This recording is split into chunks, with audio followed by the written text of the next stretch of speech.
let me ask, there's some fun things that I've got to get your take on. You brought up TikTok. What is really going on with TikTok? What should we ban it? Is it a Chinese spy device? Like, how should we be thinking about that? No, the campaign against TikTok is 98% bullshit. We definitely should not ban it. It would be a massive violation of the First Amendment. The government has no business doing that. The Supreme Court should have never allowed it. I mean, the Supreme Court's so out of control. Like, that's another soapbox, another conversation. I think the Supreme Court has ruined this country. And you'll be surprised if you're right wing to hear me say it's the activist judges that ruined this country. And so, but what you don't realize is that they're activists on behalf of corporations, and they've given them every advantage and the average American no advantage. So it drives me crazy. Anyway, when it comes to TikTok, they say, oh, we're worried that the Chinese government can get our private information.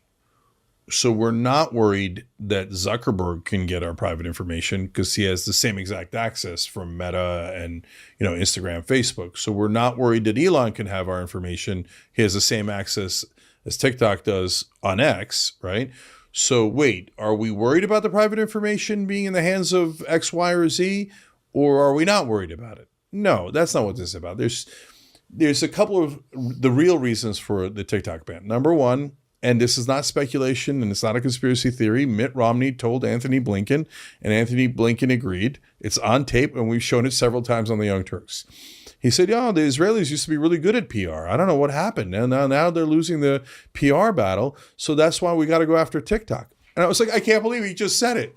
Okay. So, and the ADL put out a statement saying there's all these things that are pro-Palestinian and only a small amount that are pro-Israel. So TikTok's a real problem. No, brother, that's not a problem. The problem is that Israel's slaughtering the Palestinians and people are upset about it and they're making normal videos and they're showing it. The problem is that you can't control the message anymore and it's driving you freaking crazy. So the real country that has a much larger factor in TikTok is not China, it's Israel. And you have to remember, Netanyahu is a war criminal despised by the whole world and deeply unpopular everywhere, including in Israel. And 80% of our politicians give him standing ovation after standing ovation. Why? AIPAC poured in hundreds of millions of dollars to buy our Congress. Washington is occupied territory. They're not going after TikTok because of China. They're going after TikTok because of Israel. But that's not the only reason. Secondly, and Scott Galloway made this point, I got it from him, and I think it was a real brilliant point. I hadn't thought of it before. There's a huge regulatory overhang over TikTok, meaning that its price is artificially depressed by about 25%. But you could agree or disagree on the percentage, but you get it. Why? Because the government is constantly threatening to ban it. Once that regulatory overhang is lifted, it's going to go up about 25% in value. That is at a bare minimum $10 billion, at a bare minimum, right? So at the minute an American corporation or a wealthy American buys it, they make $10, $20 billion overnight. So every American corporation, which again, Washington's occupied territory, they're owned by corporations. Every corporation is saying, oh yeah, China's a real national security threat. Hey, you guys all do business with China. Shh. You guys all sell cars and all this stuff and you import stuff. Well, if it's such a national security threat, why are you doing business with them? Shh. No. They got to sell it. Who should they sell it to? Me. Yeah, that's what I thought. So it's a giant scam for some corporation or wealthy person in America to make an unbelievable amount of money. Plus, it helps Israel to ban TikTok. So that's the real reasons. Now, let's say that it was an Israeli-owned company and they were pumping in pro-Israel content. Would it make sense to you then to say, hey, this is a foreign national that owns this. We think they're using it to manipulate our youth.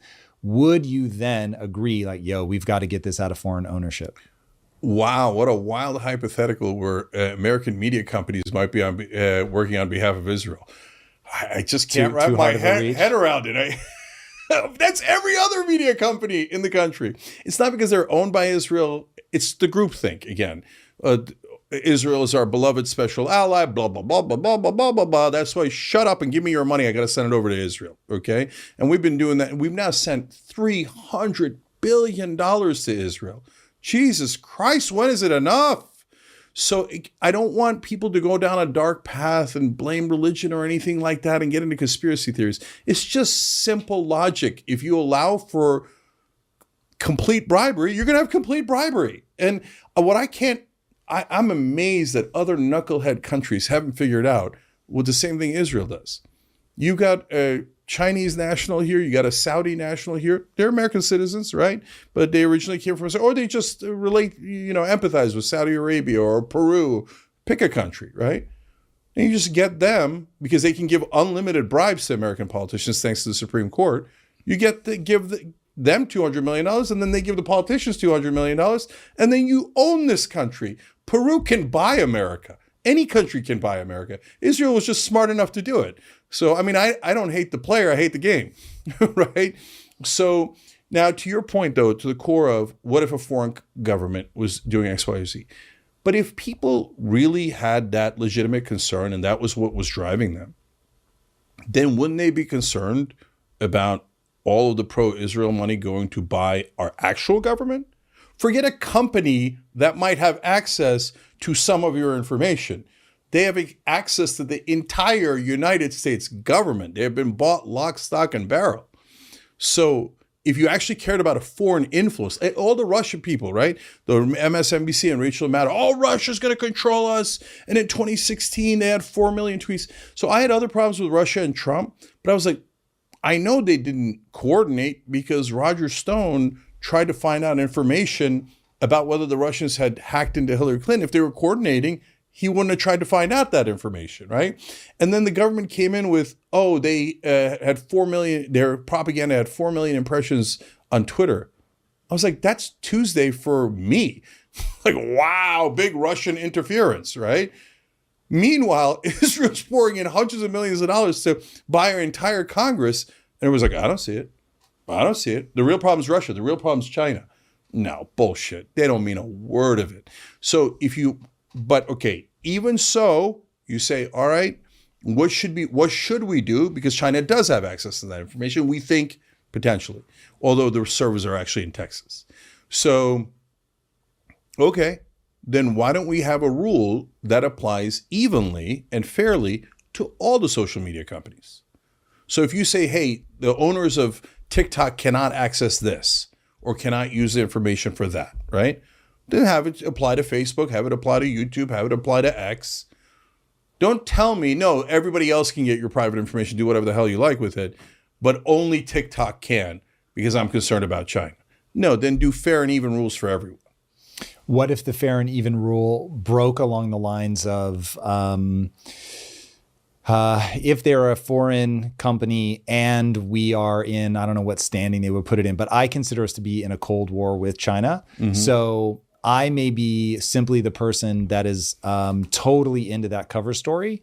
But when I heard that, I was like, ooh, that's actually interesting. I think the next 10 years are really going to be like the 80s with us and Russia.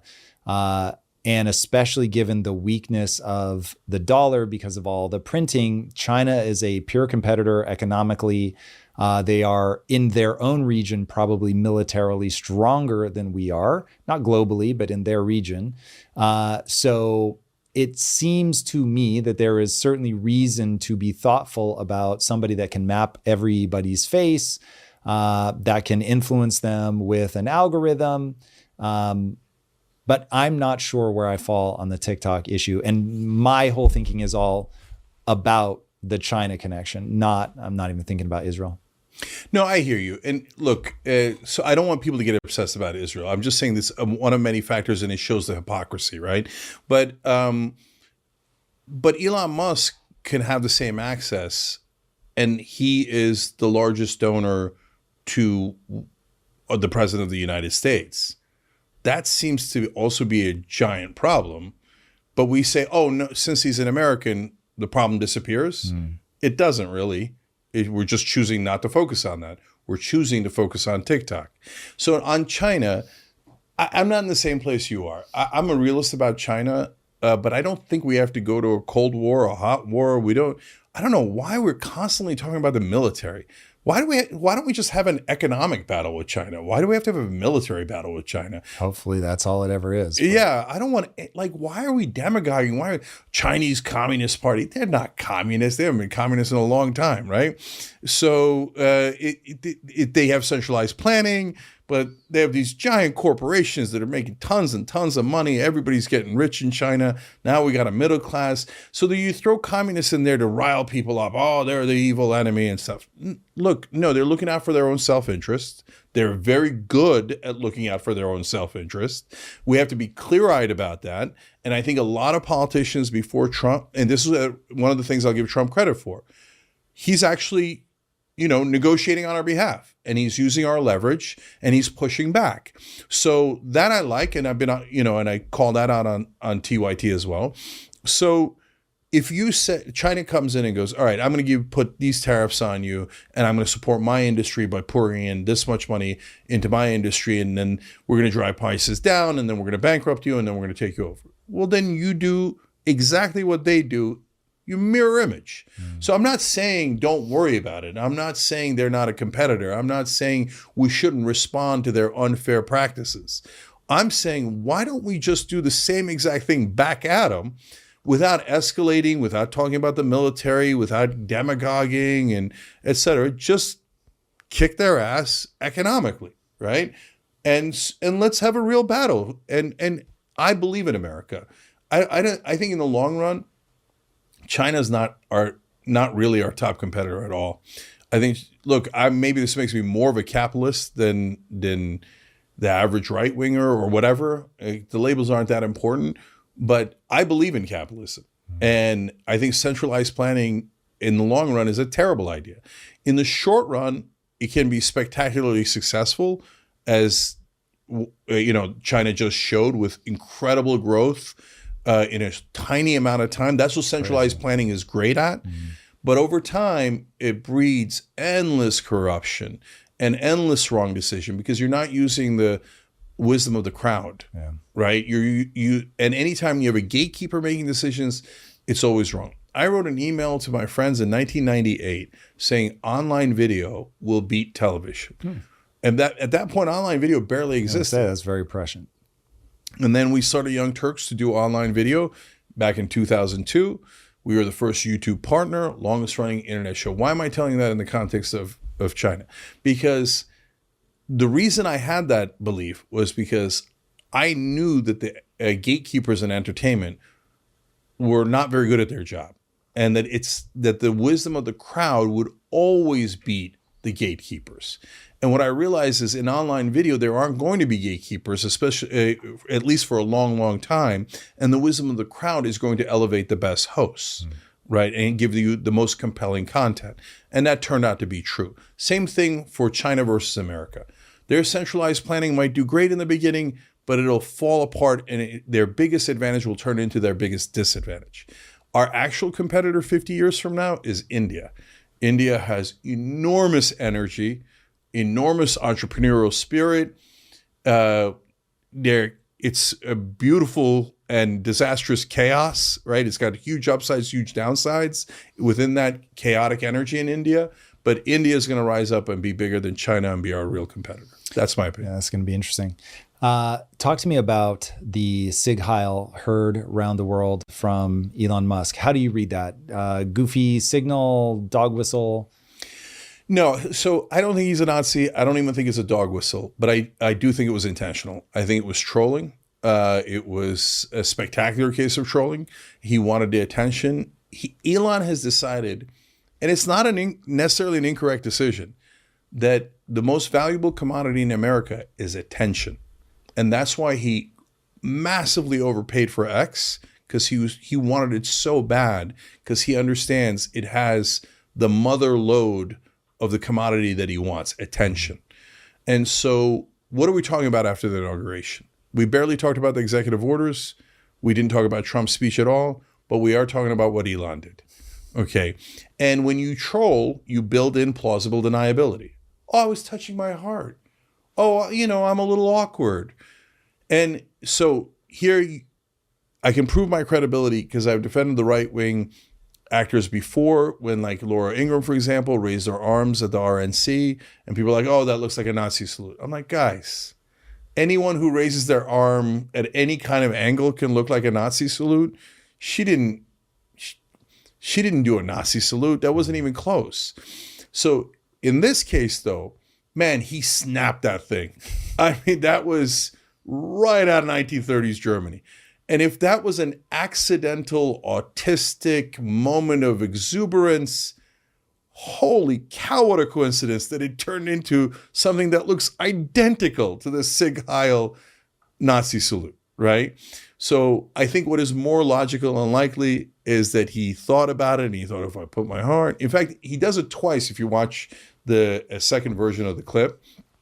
So he does it to the crowd. That's the one that everybody sees. And then there's another video where he turns around to the people behind the podium and does it again.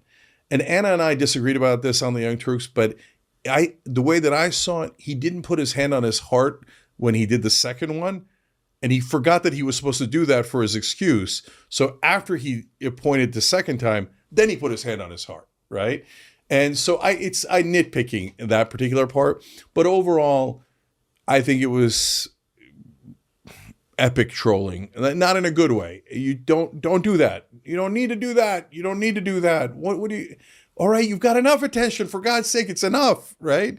So, but I know people get super touchy about it. Oh, and in fact, I said this online. Got attacked by both sides. Okay, why?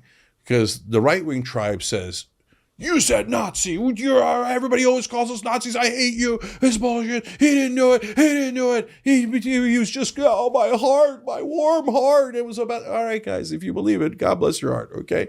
And then the left wing said, what do you mean he's not a Nazi? What do you mean he's just trolling? He's definitely a Nazi. If you don't call him a Nazi, you're on the right wing. That's it. We knew it. You love Trump.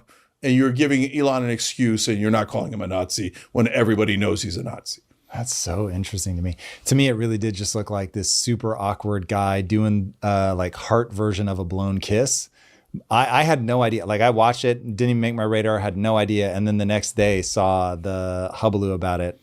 Very, very fascinating. Our frame of reference controls not only what we look at, but what we see.